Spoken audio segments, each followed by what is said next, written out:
Have you ever felt exhausted even when you've done nothing strenuous? Waking up already tired, going to bed with your mind tangled in restless thoughts. It's not because you're weak. It's because your energy is leaking bit by bit into things that don't deserve it. A judgmental glance, a meaningless message, a conversation meant only to please someone else. You're not being drained by work, but by how you respond to the world around you. The Stoic does not live to serve fleeting emotions. They live to preserve the stillness of their inner core, like a flame unmoved by the wind. What wears us down is not what we do, but how we pay attention, how we unconsciously pour our awareness into the trivial. But you can choose differently. You can live with intention, choose your reactions, guard what is allowed to enter your mind. Because when you master your energy, you don't just master a day, you master a life. And that journey begins with the following 7 principles. 1. Cut off the people who disrupt your peace of mind. There are people who never yell, never insult you outright, never start arguments, yet every time they appear, your mind feels heavy. Your peace ripples like a pond, disturbed by a cold breeze. They don't attack you with words, but with calculated silence. They don't confront you directly, but subtly manipulate your emotions, making you feel like you should do more, take on more responsibility, or feel guilty just for honoring your own boundaries. These people aren't toxic in the usual sense. They are the ones who unsettle your mind without you even realizing it until you're already drained. Stoics don't speak of cutting people off from emotion. They speak of setting boundaries with reason.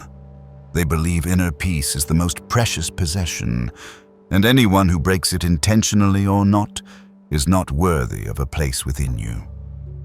Seneca once wrote, "Avoid those who make you worse simply by being around them." And sometimes you must bravely look inward and ask, how many relationships are you keeping just out of familiarity, not growth? How many people have access to you simply because you're afraid of being seen as unkind? But kindness should never come at the cost of your clarity.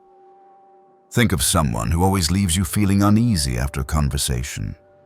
Someone who always makes you feel insufficient, not enough effort, not kind enough, not like them enough. They rarely praise, yet always leave behind a layer of doubt in your mind. They don't raise their voice, but their silence makes you question yourself. They don't reject you outright, but always make you work harder just to keep the connection alive. These people don't steal your time, they steal your vitality, little by little. Every time you're around them, every time you pretend to smile, every time you explain yourself just to avoid being misunderstood. And this is precisely where Stoic philosophy becomes deeply practical. You don't need to hate someone to walk away. You don't need drama or damage to protect your peace. Marcus Aurelius reminded us, if someone behaves badly, they harm themselves, not you. Your job is to keep your mind clear, your heart steady, and your relationships truly healthy. The rest is not your responsibility. People often confuse kindness with weakness. They think you must always be open, always available, always present to be considered good.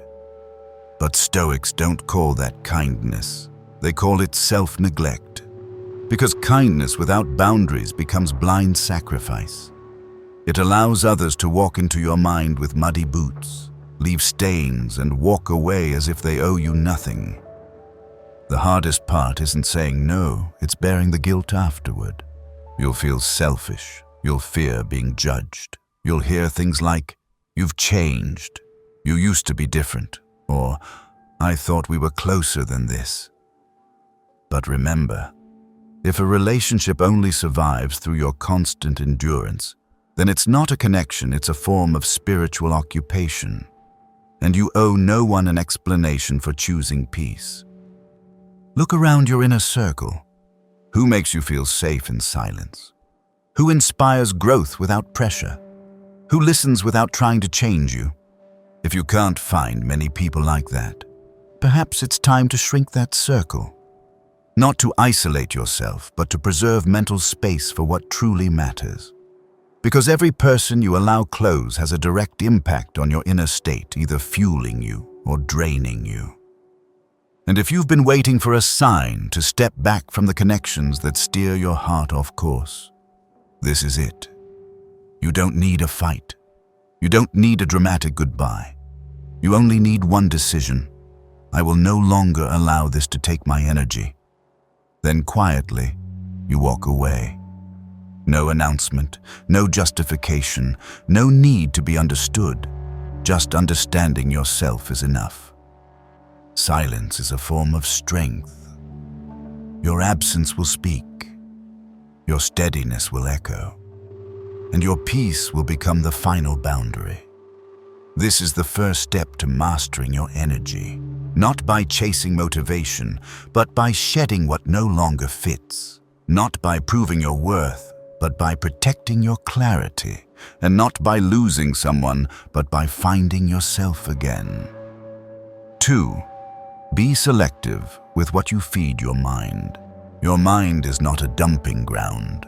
It's the soil that shapes your entire inner world. But have you ever asked yourself what you're planting there each day? The irony is that many people are highly selective with the food they buy, but let their minds absorb anything the outside world throws at them. Mindless videos, panic-inducing news, and toxic conversations disguised as concern. Then they sit there, exhausted, wondering why they've become irritable, distracted, or feel like life is slipping through their fingers. But this isn't a mystery. It's a consequence. Marcus Aurelius once wrote, "The soul becomes dyed with the color of its thoughts." That wasn't a metaphor, it was a warning. Because thoughts aren't just reactions, they're direct products of what you consume. A person who constantly ingests content filled with judgment, anger, and rivalry will develop a heavy, reactive, defensive inner world. In contrast, a person exposed to quiet, insight, and reflection will build a powerful inner fortress that doesn't need to shout. The real question isn't, what are you thinking, but what are you feeding your mind? Take a look at a typical day. You wake up and grab your phone. What are the first images you see? Someone flaunting success? A random insult? A video that drags you into someone else's life before you've even entered your own. Then you scroll and scroll more and let your brain soak in an unfiltered stream, pleasant noise, but empty. And that's when you start losing your edge. Not because you lack ability, but because you're filling your mind with things that make you lose direction. The mind doesn't distinguish between information and operating system. It absorbs all of it and slowly turns what you see frequently into what feels normal. You see people arguing and think harsh reactions are necessary. You see people bragging and feel you must keep up. You see people rushing and feel ashamed for taking your time. But what you really need isn't to catch up, it's to break free. Break free from that unconscious loop and begin observing what you allow into your mind each day. Start by cleaning house. Unfollow channels that make you feel lesser after watching. Turn off notifications that snap your focus. Set limits on social media, not because you're weak, but because you're awake. Reread a book instead of scrolling for another hour. Choose an instrumental track over the morning news. Let silence be part of your mental diet, not because it's beautiful, but because it's essential. And if you think this is trivial, imagine this. You train at the gym, sweat, build strength, but after every session you eat fast food, drink soda, sleep poorly. How long can you last? Likewise, you might meditate, read, and work productively for a few hours, but if the rest of your time is spent letting your mind absorb the chaos out there, you're undoing your own effort. And the cost is internal disarray. nameless fatigue, and drifting away from yourself without knowing why. Stoics don't run from the world. They observe it without being swept away. They live among the crowd without being absorbed by it. They understand this. What you give your attention to each day doesn't just pass through your mind, it stays, shapes you, and eventually becomes you. That's why they guard the gates of the mind like an ancient temple watchman, not with hatred, but with clarity. You don't need to become a hermit. You just need to live deliberately. A person who knows that peace doesn't arise by itself, it's protected, one small choice at a time. And clarity isn't a gift. It's the result of choosing the right things to engage with, the right times to step back, and the right people to truly hear. 3. Pause before you react. Some mistakes don't come from the situation, but from how you respond to it.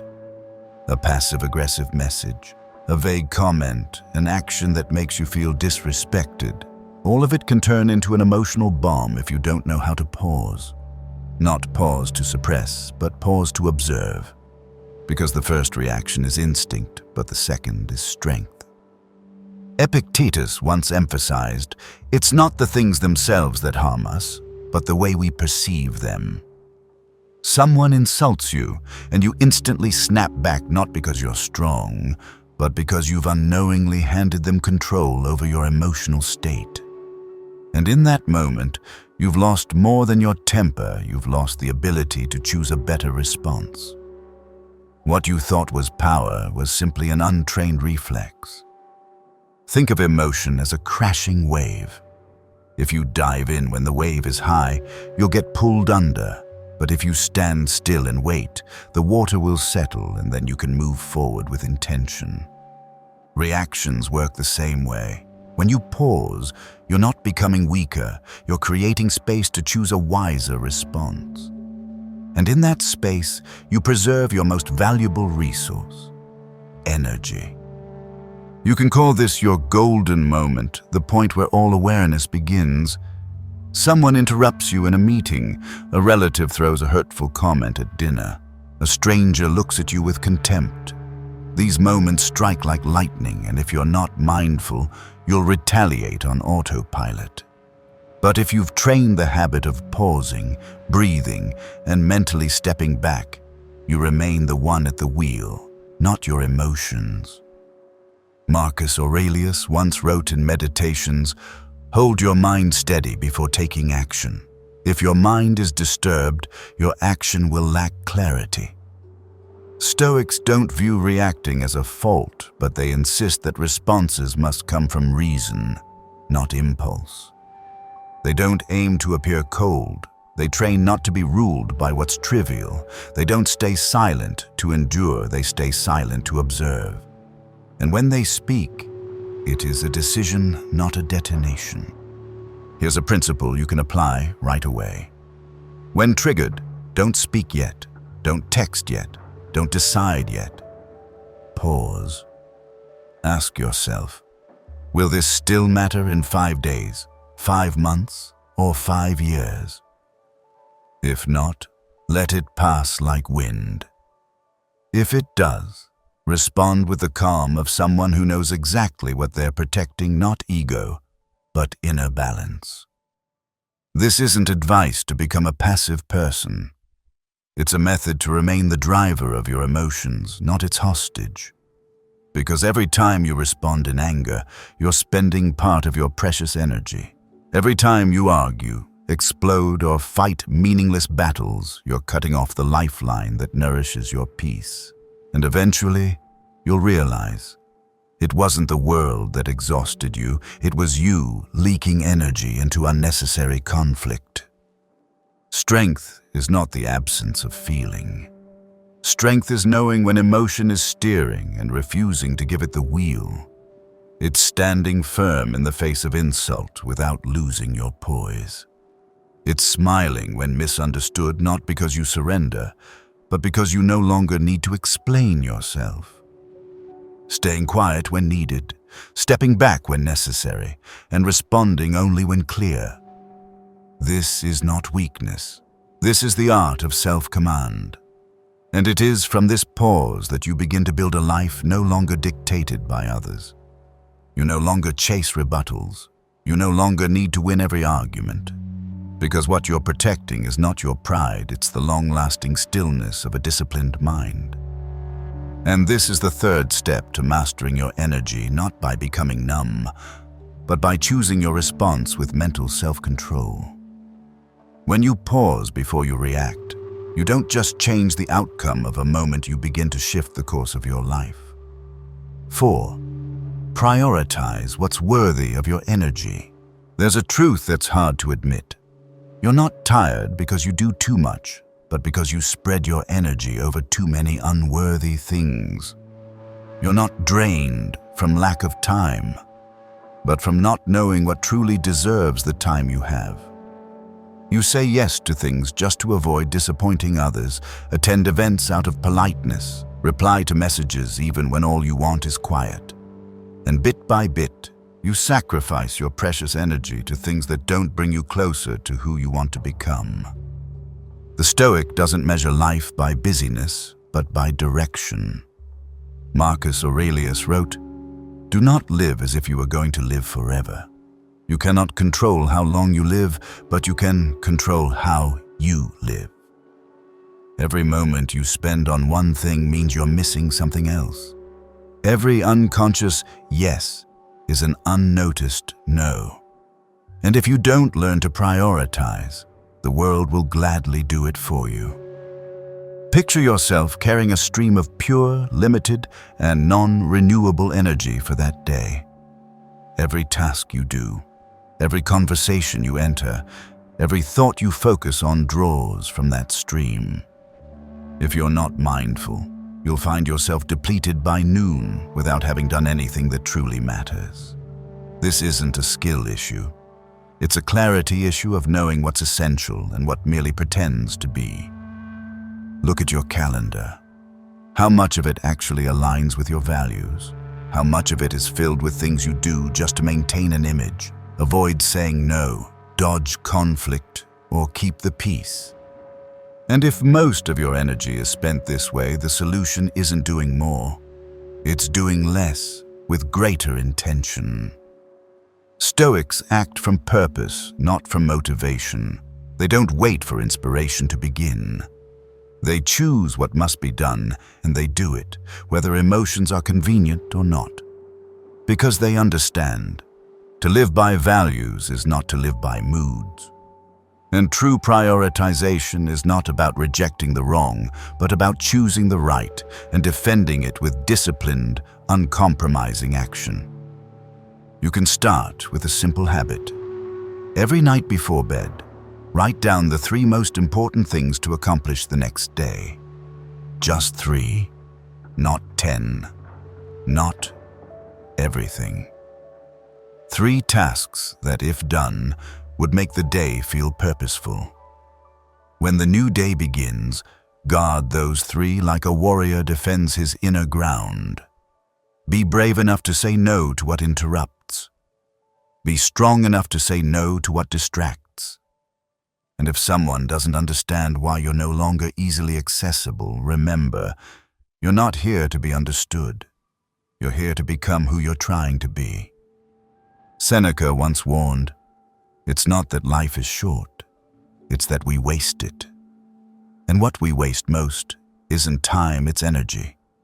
Time can be measured, energy cannot.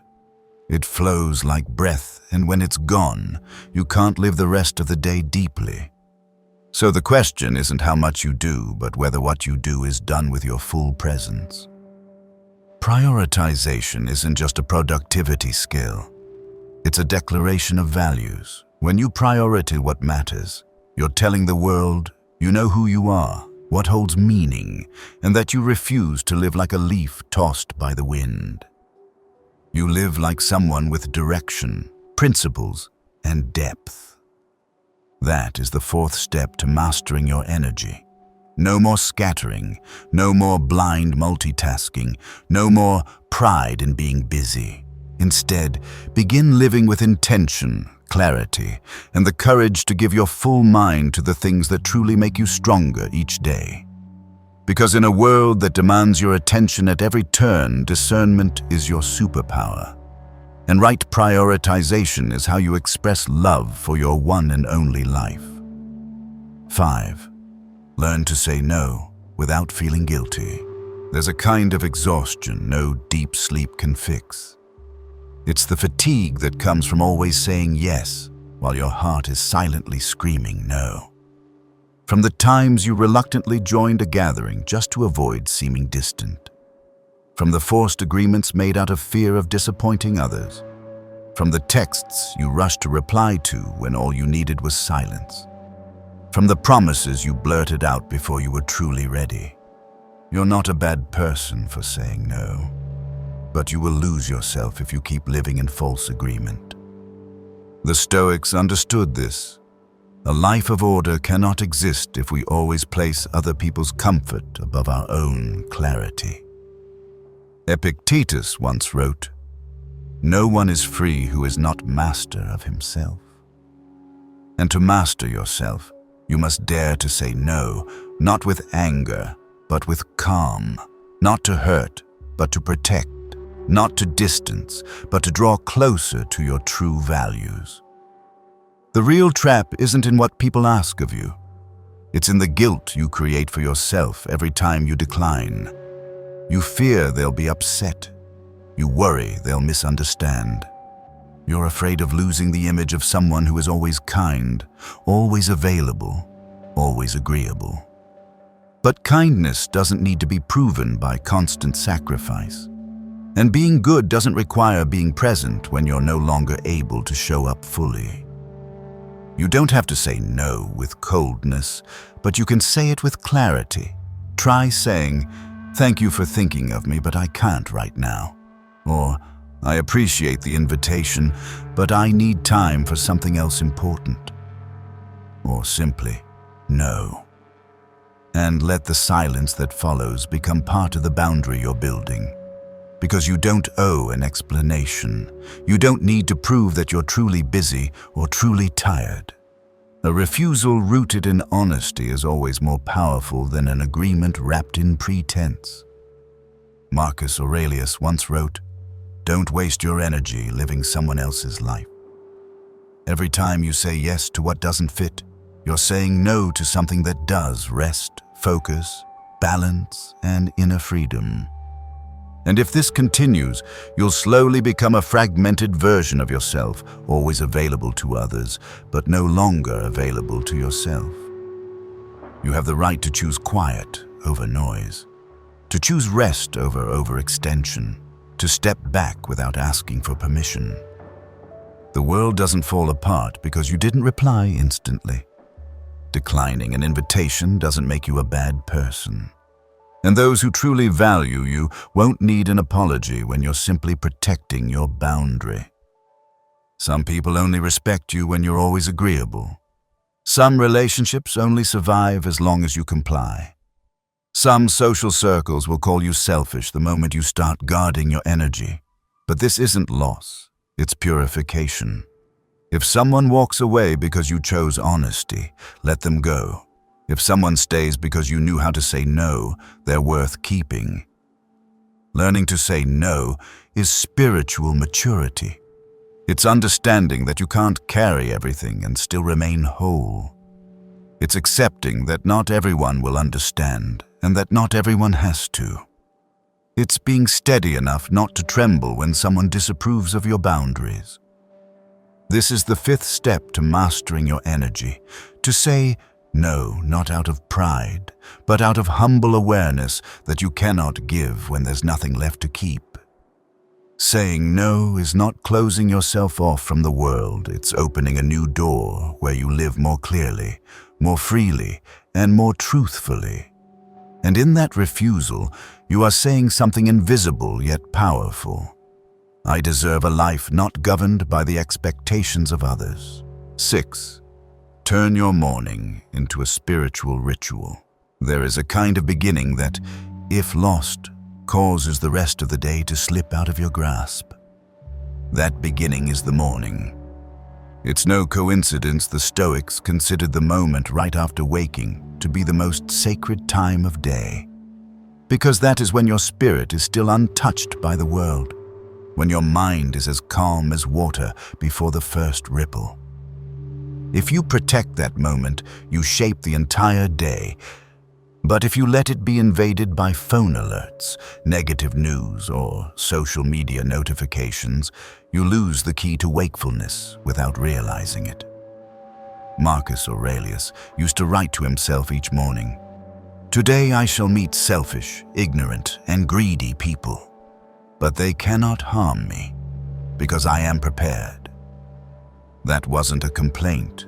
It was a ritual, an internal cleansing before the world walks in. Stoics don't pray for easy days. They prepare for difficult ones with minds sharpened from the start. Yet today, we begin our mornings as if we're being dragged out of sleep, not rising from it. The alarm sounds. Your hand grabs the phone, and within minutes, your mind is buried in someone else's life, in unverified news, in conversations you're not ready for. You haven't even gotten out of bed, but your peace has already left the room. We often talk about morning routines, but Stoics don't treat it as a routine. They treat it as a spiritual ritual. Because the way you begin your day is how you declare to the world, "Today, I choose to lead or to follow. Today I live by my values or be pulled by emotion. Today I move with clarity or let life drag me through the hours." Imagine a morning where you wake without touching your phone. Instead, you sit up slowly, open a window, and let the natural light fill your space. You spend a few minutes breathing deeply, not to follow a complex meditation technique, but just to return to your body. You write down 3 things you're grateful for, or 3 intentions to hold in mind today. You read a Stoic quote and let it become the compass for your thoughts all day. Pick a quote like, "No one can take your peace unless you allow it." Let that phrase walk with you into the world. When traffic is heavy, you stay calm. When emails go unanswered, you don't panic. When someone acts irrationally, you don't react instinctively, because you've armed yourself with something invisible but powerful clarity, built at sunrise. You don't need to wake up at 5 a.m. You don't need to meditate for an hour or write 10 pages in a journal. What you need is presence. 20 minutes where you do nothing but listen to yourself. 10 minutes of silence before the world starts talking. The courage to delay checking messages until you've first checked your inner state. And if you think you don't have time, ask yourself, how much time are you giving to things that don't make you stronger? A mindless morning leads to a directionless day. A mindful morning lays the foundation for a whole day lived well. You may not control what happens, but you can control how you begin. And that beginning shapes the person you're becoming. The Stoics don't teach you to live slowly. They teach you to start slowly so you can move swiftly without losing your way. They don't ask you to disconnect from the world, but to connect with yourself before you connect with anyone else. Because if you haven't asked, "Who do I want to be today?" you're more likely to let the world turn you into someone else. This is the 6th step to mastering your energy.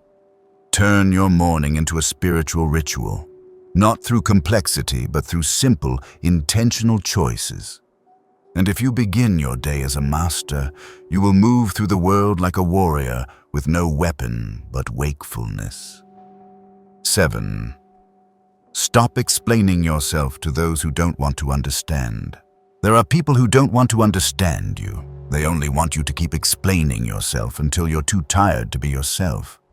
They don't truly listen to understand, but wait to argue, dismiss, judge, or distort whatever you try to say. And so you find yourself stuck in a familiar loop, justifying, explaining, pleading to be understood only to end up misunderstood and mentally drained. Marcus Aurelius once wrote, "Don't waste time debating what a good person should be. Just be one."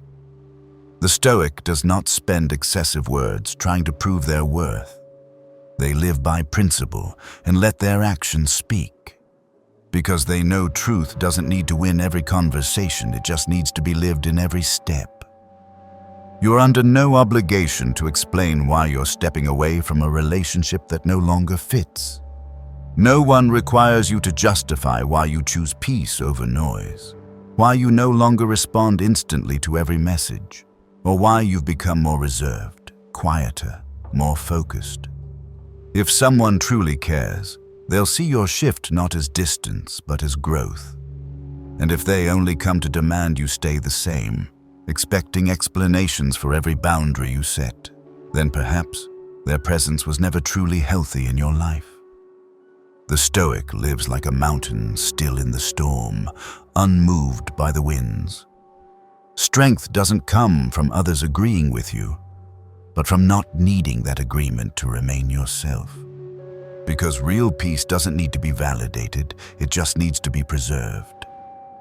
You may have once believed that explaining helps maintain connection, but in many cases, it becomes the trap that makes you trade your clarity for a temporary sense of comfort in someone else. The more you try to clarify, the more they twist your meaning. The more sincere you are, the more they claim you're just making excuses. And eventually, you realize some people aren't looking for answers. They're just waiting for your silence so they can keep control of the relationship in a way that benefits them. Silence is not a failure in communication. In Stoic thought, silence is a form of dignity. It's not passivity or weakness. It's the choice of someone who understands that words cannot always save a relationship, and that sometimes distance says more than dialogue ever could. The more you grow, the less you need to explain. Not out of arrogance, but out of the clarity that no one else's approval is required for you to move forward. Learn to walk away without applause. Learn to change without praise. Learn to live true to yourself without constantly needing to say, "I'm okay. I'm just focusing on me right now." The ones who care won't need the explanation. The ones who don't will never be satisfied by it anyway.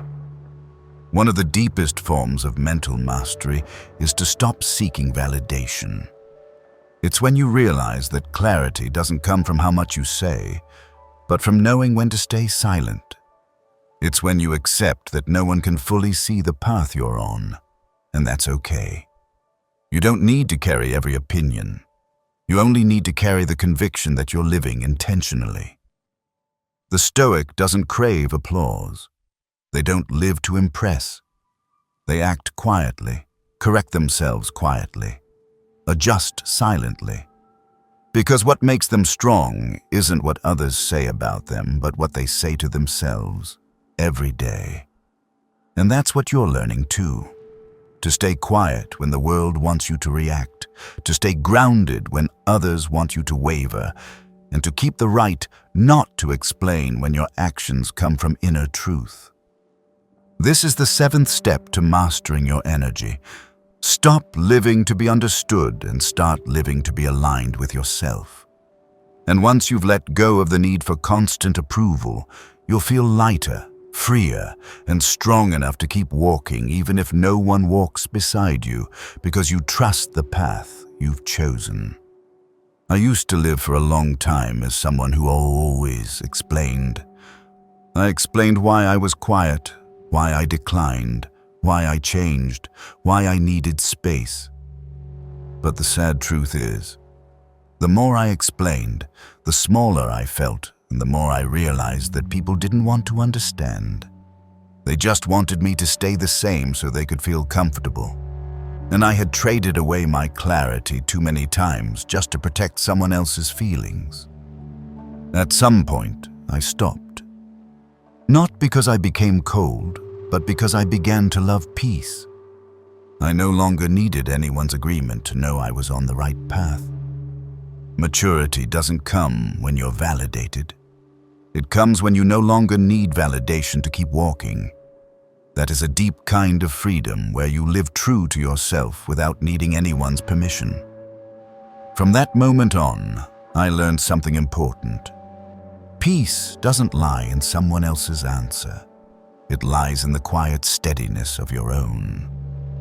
If you found value in these reflections, please like, subscribe, and turn on notifications so you won't miss future content.